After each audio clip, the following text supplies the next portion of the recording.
यानंतर बातमी राजकीय वर्तुळातून भाजप आणि शिवसेनेमधल्या युतीच्या चर्चेचं घोडं ज्या पारदर्शकतेच्या अजेंड्यामुळे अडलंय त्यावरती आता फक्त शिवसेना पक्षप्रमुख उद्धव ठाकरे आणि मुख्यमंत्री देवेंद्र फडणवीसच चर्चा करणार आहेत। फोनवरती झालेल्या चर्चेनंतर उद्धव आणि मुख्यमंत्र्यांनी हा निर्णय घेतल्याची माहिती सूत्रांनी दिली आहे। तर जागा वाटपासंदर्भात दोन्ही पक्षांच्या नेत्यांकडून खलबतं सुरूच राहणार आहेत। दरम्यान निवडणुकीची घोषणा झाल्यापासून भाजप आणि शिवसेना नेते पारदर्शकतेच्या अजेंड्यावरून एकमेकांवरती जोरदार टीका करतायत।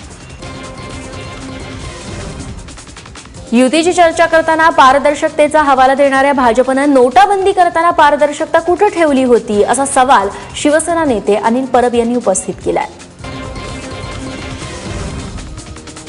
दरम्यान शिवसेनेच्या या टीकेनंतर भाजपचे प्रदेशाध्यक्ष रावसाहेब दानवे यांनी पारदर्शकता हीच प्राथमिकता राहील आणि युतीच्या चर्चेची डेडलाईन 21 जानेवारी असेल असं जाहीर केलंय। ते औरंगाबादमध्ये बोलत होते। एकीकडे भ्रष्टाचाराचे आरोप करायचे आणि दुसरीकडे युतीसाठी वाटाघाटी करायच्या यालाच पार्टी विथ डिफरन्स म्हणायचं का असा सवाल राष्ट्रवादी काँग्रेसच्या खासदार सुप्रिया सुळे यांनी विचारलाय। एकीकडे भाजप शिवसेनेवर आणि महानगरपालिकेवर एवढे भ्रष्टाचाराचे आरोप करता आणि नंतर पारदर्शक आणि स्वच्छ सरकार आम्ही करतात। पार्टी विथ अ डिफरन्स हेच त्यांचं पार्टी विथ अ डिफरन्स आहे का मग, की जे भ्रष्टाचाराचे आधी आरोप करायचे नंतर त्यांच्याबरोबरच आघाडी करायची, तर is this the party with a difference? भाजपनं आमच्यावरती भ्रष्टाचाराचे आरोप केले, मात्र आता राष्ट्रवादीच्या नेत्यांना भाजपमध्ये प्रवेश दिला जातोय। आता त्यांना राष्ट्रवादीचे नेते भ्रष्टाचारी वाटत नाहीत असं म्हणत राष्ट्रवादी काँग्रेसचे नेते आणि माजी उपमुख्यमंत्री अजित पवार यांनी भाजपवरती निशाणा साधलाय। पुण्यात आयोजित पत्रकार परिषदेत पवार बोलत होते। त्यांच्यावर खंडणीच्या बद्दलचे गुन्हे दाखल झाले होते। अशांनाही सर्रास भारतीय जनता पक्षाने त्या ठिकाणी प्रवेश द्यायला सुरुवात केली आणि गुंडांचा पक्ष अशा प्रकारची स्वतःची प्रतिमा निर्माण करण्याच्या करता त्याच्यामध्ये त्यांनी हातभार लावला। कुणी काही त्याच्यामध्ये वेगळ्या प्रकारे करण्याचा प्रयत्न केला तर आम्ही आरेला कार्य करणारे लोक आहोत। आपणहून आम्ही कधी कुणाच्या वाटेला जात नाही, परंतु कुणी आमच्या वाटेला गेलं तर आम्ही बघ्याची भूमिका घेणारे निश्चितपणे नाहीये। एवढीच नोंद संबंधितांनी त्या ठिकाणी घ्यावी। सत्ता आणि संपत्तीचा वापर करायचं हे भाजपचं सूत्रच आहे अशा शब्दात तिसरीकडे राष्ट्रवादी काँग्रेसचे अध्यक्ष शरद पवार यांनी देखील भाजपवरती टीका केली आहे। ते काल बारामतीत बोलत होते। मुंबईमध्ये आघाडी होणार नाही, मात्र इतर ठिकाणी प्रयत्न सुरू आहेत असंही त्यांनी सांगितलंय। शिवस्मारकाच्या खर्चावरून देखील पवारांनी भाजपला चांगलं सुनावलंय।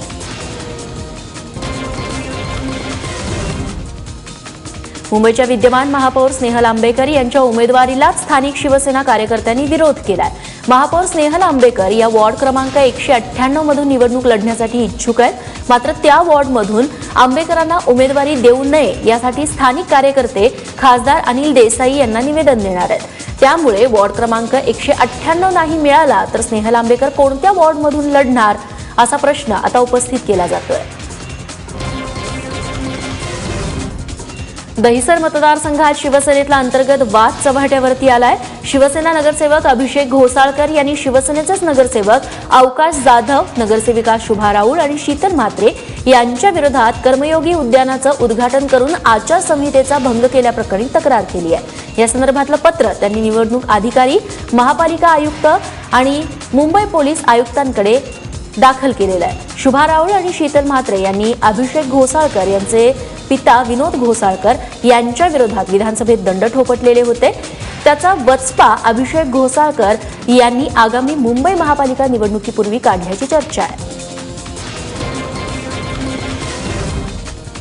शिवसेनेच्या डिड यू नो या टॅगलाईनला टक्कर देण्यासाठी राष्ट्रवादी काँग्रेसनं प्रचारासाठी you should know he tagline तयार केली आहे। राष्ट्रवादीनं या कॅम्पेन अंतर्गत शिवसेनेवरती विविध भ्रष्टाचाराचे आरोप केलेत। तसंच पुणे पिंपरी चिंचवड महापालिकेनं केलेल्या विकास कामांची मुंबई महापालिकेच्या कामांशी तुलना केली आहे। राष्ट्रवादी काँग्रेसच्या खासदार सुप्रिया सुळे यांच्या हस्ते मुंबई महापालिकेच्या प्रचाराचा नारळ फोडण्यात आला। यावेळी राष्ट्रवादी काँग्रेसच्या इलेक्शन वॉर रूमचं देखील उद्घाटन करण्यात आलं। अमरावतीमध्ये पदवीधर मतदारसंघाचे काँग्रेसचे उमेदवार संजय खोडके यांनी काल अर्ज दाखल केला। यावेळी संजय खोडके आणि काँग्रेस कार्यकर्त्यांनी प्रचंड मोठी रॅली काढून शक्तीप्रदर्शन केलं। यावेळी काँग्रेसचे नेते माणिकराव ठाकरे, जिल्ह्यातील आमदार आणि पदाधिकारी देखील उपस्थित होते। पदवीधर आणि शिक्षक मतदारसंघातील उमेदवारी अर्ज दाखल करण्याच्या शेवटच्या दिवशी औरंगाबाद आणि नागपुरात उमेदवारी अर्ज दाखल झाले। नागपुरात काँग्रेस प्रणित महाराष्ट्र राज्य शिक्षण संस्था महामंडळ या संघटनेकडून अनिल शिंदे यांनी त्यांचा उमेदवारी अर्ज दाखल केलाय, तर शिवसेना प्रणित शिक्षक सेनेच्या वतीनं शिवसेनेचे माजी खासदार प्रकाश जाधव यांनी त्यांचा उमेदवारी अर्ज दाखल केला।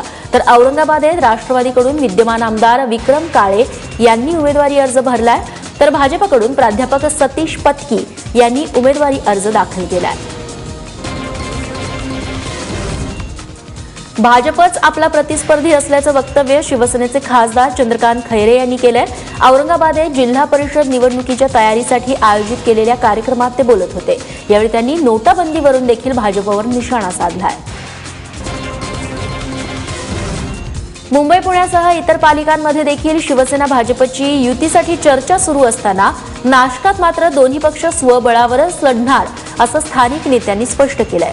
युती अजिबात नको असा अहवाल दोन्ही पक्षांच्या स्थानिक नेत्यांनी वरिष्ठ नेत्यांना दिल्याचं समोर येत आहे। भाजपनं तर 122 जागांसाठी इच्छुक असलेल्या सुमारे 695 उमेदवारांच्या मुलाखती सुरूही केल्या आहेत। शिवसेनेशी युती नको अशी कार्यकर्त्यांचीच भावना असल्याचं भाजप नेते सांगतात, तर भाजपचा मागील अनुभव बघता युतीची चर्चाही नको असं शिवसेनेचं म्हणणं आहे। बीड जिल्ह्यातील राष्ट्रवादी काँग्रेसला चांगलाच धक्का बसलाय, कारण राष्ट्रवादी काँग्रेसचे नेते आणि माजी मंत्री बदमराव पंडित यांनी शिवसेनेचा झेंडा आता हाती घेतलाय। काल मुंबईत उद्धव ठाकरेंच्या उपस्थितीत त्यांनी शिवबंधन बांधून घेतलंय, त्यामुळे जिल्हा परिषद आणि पंचायत समिती निवडणुकीत राष्ट्रवादीला फटका बसण्याची चिन्ह आहेत। बदमराव पंडित हे यापूर्वी राष्ट्रवादीत होते, मात्र त्यांचे चुलत बंधू अमरसिंग पंडित यांना राष्ट्रवादीनं विधान परिषदेवरती आमदार केल्यानंतर ते नाराज झाले होते। रोह्यातील तटकरे कुटुंबातील वादावरती अखेर शरद पवारांच्या मध्यस्थीनं पडदा पडलाय। बारामतीत शरद पवार यांनी राष्ट्रवादी काँग्रेसचे प्रदेशाध्यक्ष सुनील तटकरे आणि विधान परिषदेचे आमदार अनिल तटकरे या दोन्ही भावांशी चर्चा करून हा वाद मिटवलाय। या बैठकीला राष्ट्रवादी काँग्रेसचे प्रदेशाध्यक्ष सुनील तटकरे, विधान परिषदेचे आमदार अनिल तटकरे, आमदार अवधूत तटकरे तसंच अनिल तटकरेंचे धाकटे सुपुत्र संदीप तटकरे, सुनील तटकरेंचे सुपुत्र अनिकेत तटकरे आणि सुनील तटकरे यांची कन्या आदिती तटकरे यांची उपस्थिती होती।